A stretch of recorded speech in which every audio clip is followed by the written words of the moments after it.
Hi guys, I'm Adam Wilborn from WhatCulture Football.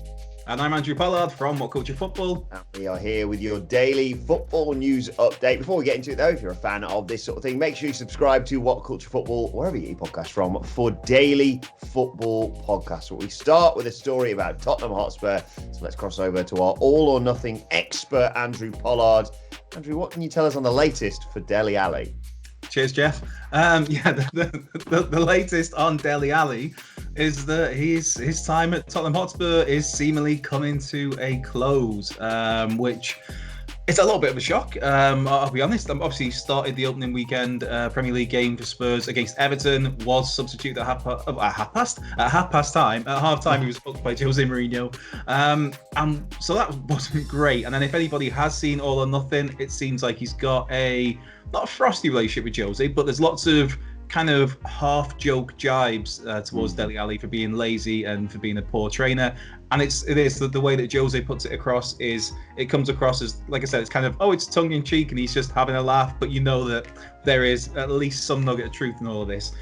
Completely omitted from the matchday squad for Spurs win over Southampton yesterday. A very dominant win for Spurs. Son in my fantasy football team doing me a whole load of good. No Dele Alli, not even in the squad, not on the bench, not involved in the slightest. And that in itself has been followed up by a story from Fabrizio Romano, who is, again, one of the most trusted sources on the planet, who said that, Spurs have been just offering Dele Alli out to whoever wants to take him. There was the possibility of him going to Real Madrid as part of the Gareth Bale deal. He was offered there on loan, but Real Madrid went, "No, we're all right, thanks." And now it looks like Paris Saint-Germain have kind of taken a lead in the race to sign Dele Alli, and they've opened talks with the player's agents. No fees been agreed with Spurs as of yet, but yeah, I mean, he's been technically been a Spurs player for 5 seasons. That first season, of course, he was loaned back to MK Dons, but he's part of the furniture of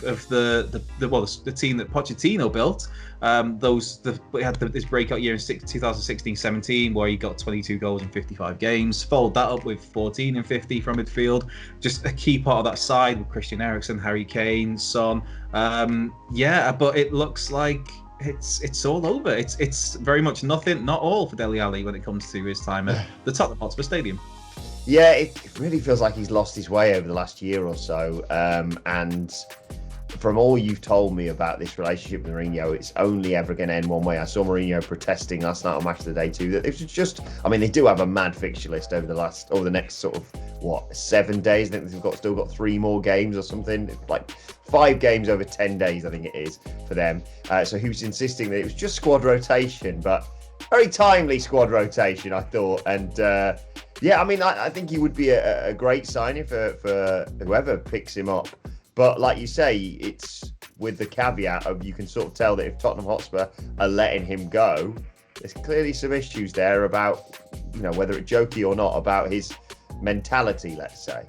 Yeah, and some people are saying maybe he's already peaked, that he peaked maybe 2 seasons ago. I mean, the player's only 24 years of age still, so there's a lot still to come from Dele Alli, I'm sure, and he is a fantastic player on his day, but I can't think who it was now. I want to give them credit, and I can't because I can't remember who it was, but somebody put across a really clever point of maybe people bigged him up too soon, and we put him on this pedestal of being this world-class footballer, and maybe he never quite was there. And this is the reality, is how he's been in the last season or two, which he's been great, but it's just not as consistent as he was those previous 2 seasons. And a fun story that I saw was that Spurs have got an interest, reportedly, in Jesse Lingard for 30 million. Yeah, for 30 million from Manchester United. And it's like, you're telling me that you've got a spot for, hypothetically, for Jesse Lingard, but you haven't got a place for Dele Alli. I'm not having that whatsoever. And maybe there's a swap deal there to be had for both parties, and Dele Alli ends up at Old Trafford. Stranger things have happened, but the fact that Paris Saint-Germain are looking at him, Paris Saint-Germain go after the big name top stars, and there's clearly a very good footballer there, but it just looks like that very good footballer isn't going to be kicking the ball around for Spurs any longer, which is it's a strange one, but I'm expecting him to be out the door sooner rather than later. Speaking of transfers, let's move on and talk about Arturo Vidal, who looks set to seal his move from Barcelona to Inter Milan in the next 24 hours. He's there in Milan today having his medical. Of course, reuniting with Antonio Conte after they won 3 successive Serie A titles together at Juventus. Inter Milan, by the way, haven't started their Serie A season yet. They will play Fiorentina on Saturday, and Lionel Messi sent a lovely message to Vidal on Instagram as this move seemingly looks set to be concluded, saying, "I only knew you from facing each other and you always seemed like a phenomenon to me, but later I was lucky to meet you personally and you surprised me even more. They were 2 years sharing many things and you made yourself heard a lot. The players are going to miss you, Arturo. I wish you all the best in this new stage at your new club. We will cross again for sure. P.S. Take me with you." Oh, sorry, that last bit I may have added myself, but a lovely message and a good signing, I think, for Inter Milan. Yeah, very good signing. Yeah, I'd not seen that Messi message. I was expecting something like Shawshank Redemption with like a letter of like "wait for me" sort of thing out there. Of just Messi of like, "Damn it, you're the one that got out. Put a good word in for me with Antonio, please, bruv." Yeah, it's a great signing for Inter Milan. He a player that's proven in Italian football, and a player who it seems like Barcelona have spent the last 12 months trying to get rid of. And now he's gone, and thinking it's a very good get for Inter. Frees up a wage for Barcelona, and again the stories of Barcelona are very much looking down the side of the sofa to see if there's any spare change down there right now, because they're desperately trying to raise funds to sign players. So getting players off the books is one way to do that. And yeah, for Inter, they get a hell of a footballer there. You've still got a good few years in the tank for me, especially in Serie A. I think he'll fit right into that Inter team and just brings a whole wealth of experience. Yeah, whole lot of love for Arturo Vidal from me. Yeah, and as we keep saying, Serie A is shaping up to be a brilliant season in the Italian leagues. I can't wait to see what happens in that league, and I think it's a sensational sign for Inter and a big loss. I don't understand why Barcelona let him go, aside from spare any change basically. Yeah. But on the other side of that, there might be finally an incoming at the Camp Nou. Yes, in the form of Eric Garcia from Manchester City. Now, this is a player who Barca have been linked with for the last 6 months or so, really. Because I mean, he started. I think it was 13 appearances he made in the end for Pep Guardiola's Man City this season. Still only 19 years of age. Made his Spain debut this very month in the 4-0 win over Ukraine, where Sergio Ramos scored twice. Came on for Ramos, actually. But yeah, Eric Garcia, this one's been rumbling away for months. It looks like it might finally be happening for a fee in the region of 80 million euros. That being reported by Albert Roque. And there's a signing, maybe, possibly, after being linked with Gini Wijnaldum, after being linked with Memphis Depay, after being linked with anybody that seemingly was Dutch at one point, obviously being linked with Donny van de Beek before he went to Manchester United. And it looks like Ronald Koeman is going to get someone through the door. And this is a player who knows Barcelona very well. Mm-hmm. He was there as a youth player from 2008 through until 2017 when he went to Manchester City. And the fact that even Pep Guardiola came out about 2 months ago and said that, the player wants to leave, he wants to go to Barcelona. We kind of expected this deal to happen, and it looks like it finally maybe getting to be a done deal. About damn time is what I say. Just very quickly on Gini Wijnaldum, they were talking a lot about him, of course, in the Liverpool-Chelsea game yesterday. Liverpool would be stupid to let him go, wouldn't they? Oh yeah, totally. But I'm a big Gini Wijnaldum fan. Yeah. He's not just a fringe player who we don't really need him. And I know, on occasion he comes off the bench, but when he does, he scored huge goals for them in previous seasons, and he just that mesmerising midfield they've got, especially with the addition of Thiago, who just, aside from giving away the penalty, looked great yesterday. I wouldn't get rid of him. One injury, and he's. If he isn't already, straight into that starting 11, and he is for the most part starting for Liverpool. So yeah, I don't see that transfer going through unless Barcelona throw a lot more money at Liverpool. But talking of Manchester City, this is a through line with all today's news stories. Pep Guardiola, he's of course in his final year of his contract at Manchester City. Huge amounts of speculation, mainly fueled by this channel, probably, about what's going to be happening next with him. But he has claimed he would love to stay longer at Manchester City, but must earn the right. It's being reported today by Sky Sports. He has won 6 major trophies, of course, at Manchester City, 2 Premier League titles since 2016. Incredible achievement. It strikes me that if he is making these sorts of noises, he may well sign a new contract. I think, you look at his track record, and whenever he has sort of decided his time's up at the club, everyone knows about it pretty sharpish. And whether it be moving to a different club or just, taking a break from football, it's up to him. And I still feel collectively he and Manchester City have a point to prove. Not in the Premier League. Obviously, they've got 100 points. They looked incredible. They will want to try and wrest that title back from Liverpool, which to me is looking a harder and harder task. I thought really showcased how great Liverpool looked yesterday, which we'll talk about in our Premier League review a little bit later on today. But also, he's going to want to win the Champions League, isn't he, after missing out last season? You'd think so, yeah. But then everybody said that at Bayern Munich, where he wasn't going to leave Bayern Munich until he won the Champions League. And then he went to Manchester City. I don't know with me. See, part of me feels that I'm fully expecting Pep to walk away at the end of this season now. It's weird to say the season has started, but we are in the 2020-21 campaign. I have a feeling that he's going to go at the end of this year.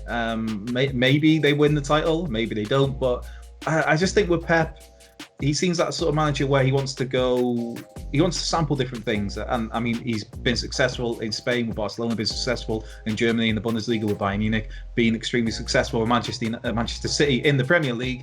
And to me, I think it just all signs point to Italy at some point in the near future. And maybe he doesn't sign a new deal, and maybe this is his final season in the Premier League. But I don't know. I'm sure if they offered enough money to Pep, maybe he'd stay. But I don't know if he's that sort of manager, really. I think he's more about the experiences. And he loves a new challenge, doesn't he? Exactly. And if something opens up in Italy where, I don't know, because you're looking at it, it's like, well, I don't think Juventus would be a challenge. That's the thing, because they just win the league every season. But so too did Bayern Munich, and so too did Barcelona. So I mean, he's not been afraid to take over these teams that just win anyway. So there's always that argument to me of like, maybe, I don't know, take over an AC Milan, rejuvenate an AC Milan. Take over my beloved Roma and just finally lead them to the promised land. Oh, yeah. Maybe exciting Sampdoria, now. Fiorentina. Oh. Yeah, it's one of those where I mean, it's never going to happen because it's not how football works, but it's like, I'd love to see Pep Guardiola take over like Sampdoria and just try, or Parma, one of those teams. It's like, or I'd love to see Jose, or Chesterfield, Or Wrexham, or Chesterfield, yeah. Or maybe, I don't know, it's like, wouldn't it be fun as an experiment to have Jose Mourinho take over Wycombe Wanderers, Oxford United, Rotherham, something like that, just to see if they could get it done without Pep coming through. Okay, he's took over a Barcelona side that are already dominating Spanish football. He's took over a Bayern Munich side that were already dominating German football, and he's took over a Manchester City side that were likewise one of the powerhouses. Now go and do it with Sam. Now go and do it with, I don't know, somebody. But yeah, who knows where he'll go next? Who knows when he'll go wherever he goes next? So how they got tonight as well against Wolves, which we'll be previewing a little bit later on too.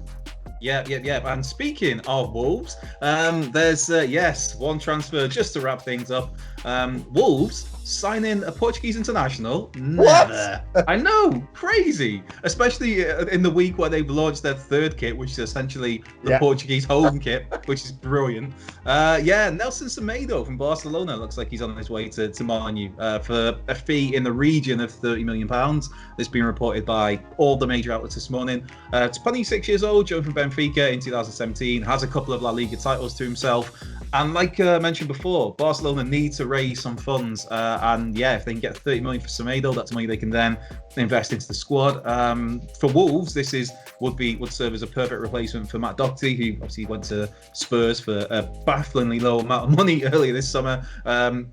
And Wolves have just sold Diego Jota as well for 41 million, I believe it was, to Liverpool. So there's funds there at Wolves, and there's a Portuguese international on the market. So of course they're going to go in for him. And a great footballer, a great player, and as anybody who's ever played FIFA will know, just absolutely rapid. But more than that, he's just very skillful, very technically very good. Defensively, can sometimes go a little bit astray, but fullbacks don't need to defend these days.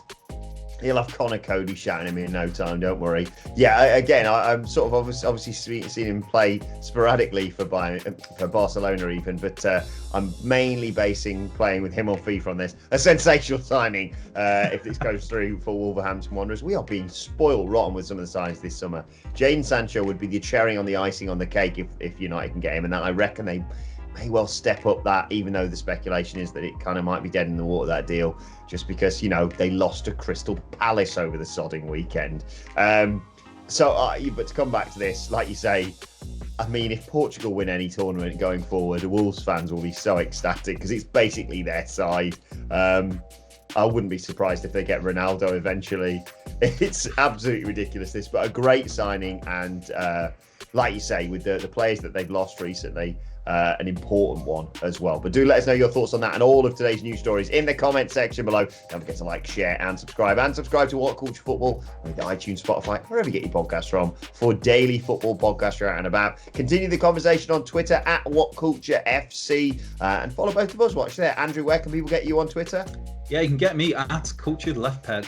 And you can find me at Adam Wilborn. Follow us all at WhatCultureFC, as I said, and myself and Andrew will be back later on today to talk this weekend's Premier League action and, of course, preview tonight's game between Wolves and Man City and Aston Villa and Sheffield United. You thought I was going to forget them there, didn't you? Right, but for now, this has been the news. My thanks, Andrew Pollard. Thank you for joining us, and we will see you soon.